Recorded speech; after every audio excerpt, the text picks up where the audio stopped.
हर हर महादेव। स्वागत है आप सबका हमारे भक्तिपूर्ण चैनल पर। हम श्री शिव पुराण का अध्ययन कर रहे हैं और इस दिशा में रुद्र संहिता के सृष्टि खंड में 11 अध्याय हमने पढ़ लिए हैं। 11वें अध्याय की कथा में हमने सुना कि भगवान शिव का पूजन किस प्रकार करना चाहिए और पूजन की विधि के साथ साथ महादेव का पूजन करने पर किन फलों की प्राप्ति होती है।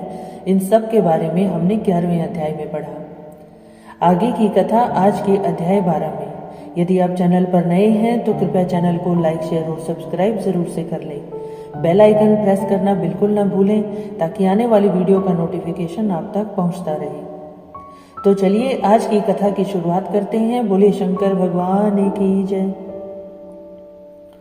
आज का 12वां अध्याय है भगवान शिव की श्रेष्ठता तथा उनके पूजन की अनिवार्य आवश्यकता का प्रतिपादन। नारद जी कहते हैं कि हे ब्राह्मण, हे प्रजापति, आप धन्य हैं क्योंकि आपकी बुद्धि भगवान शिव में लगी हुई है। हे विधे, आप पुनः इसी विषय का सम्यक प्रकार से विस्तार पूर्वक वर्णन कीजिए। ब्रह्मा जी ने कहा, तात एक समय की बात है, मैं सब ओर से ऋषियों तथा देवताओं को बुलाकर उन सब को क्षीर सागर के तट पर ले गया, जहाँ सबका हित साधन करने वाले भगवान विष्णु निवास करते हैं। वहां देवताओं के पूछने पर भगवान विष्णु ने सबके लिए शिव पूजन की ही श्रेष्ठता बतलाकर ये कहा कि एक मुहूर्त या एक क्षण भी जो शिव का पूजन नहीं किया जाता वही हानि है, वही महान छिद्र है, वही अंधापन है और वही मूर्खता है। अर्थात पल पल महादेव का पूजन करना चाहिए। जो भगवान शिव की भक्ति में तत्पर है, जो मन से उन्हीं को प्रणाम और उन्हीं का चिंतन करते हैं, वे कभी दुख के भागी नहीं होते। और इसीलिए कहा गया, भव भक्ति परा ये च भव प्रणत चेतसः भव संस्मरणा ये च न ते दुखस्य भाजना। ऐसे व्यक्ति कभी दुख के भागी नहीं होते।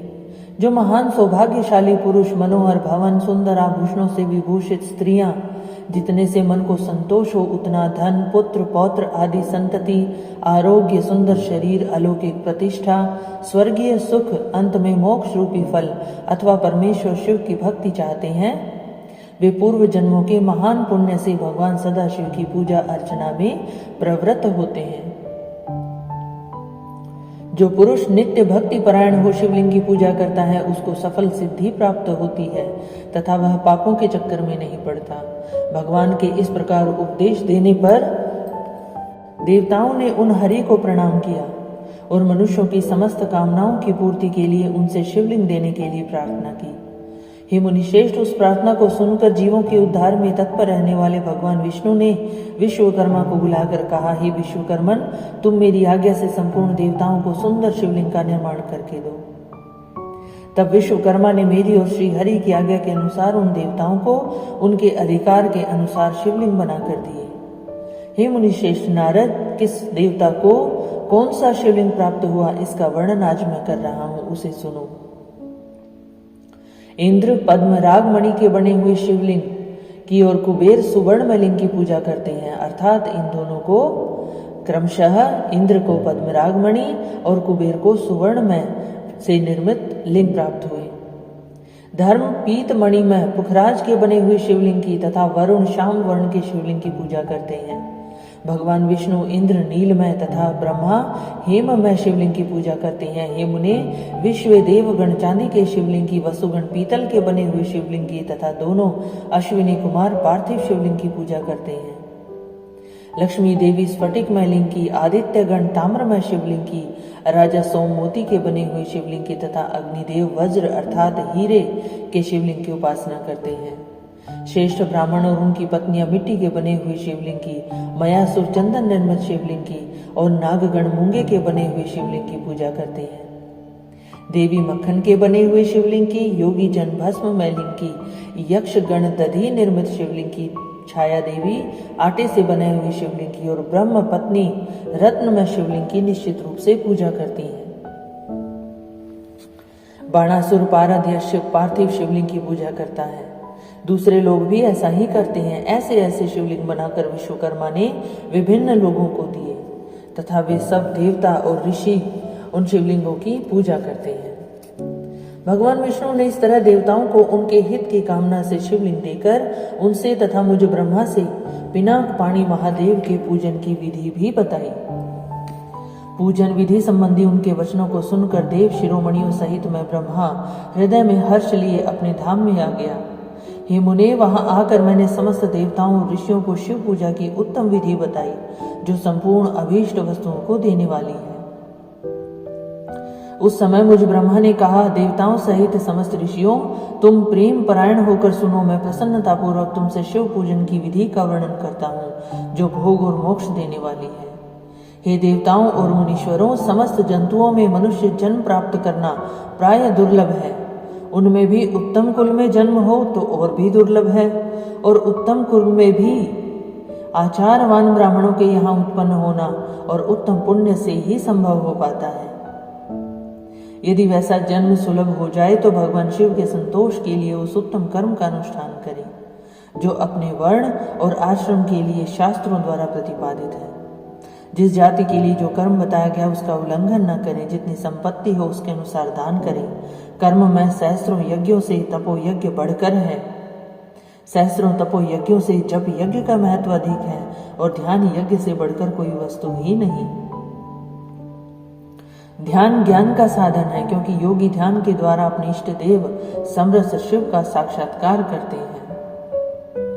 कहा गया है, ध्यान यज्ञ आत्परम नास्ति ध्यानम ज्ञानस्य साधनम यतः समरसम श्रेष्ठम योगी ध्यानेन पश्यति। महादेव का दर्शन योगी जन ध्यान से ही करते हैं। ध्यान यज्ञ में तत्पर रहने वाले उपासक के लिए भगवान शिव सदा ही सन्निहित हैं, और जो विज्ञान से संपन्न है उन पुरुषों की शुद्धि के लिए किसी प्रायश्चित आदि की आवश्यकता नहीं।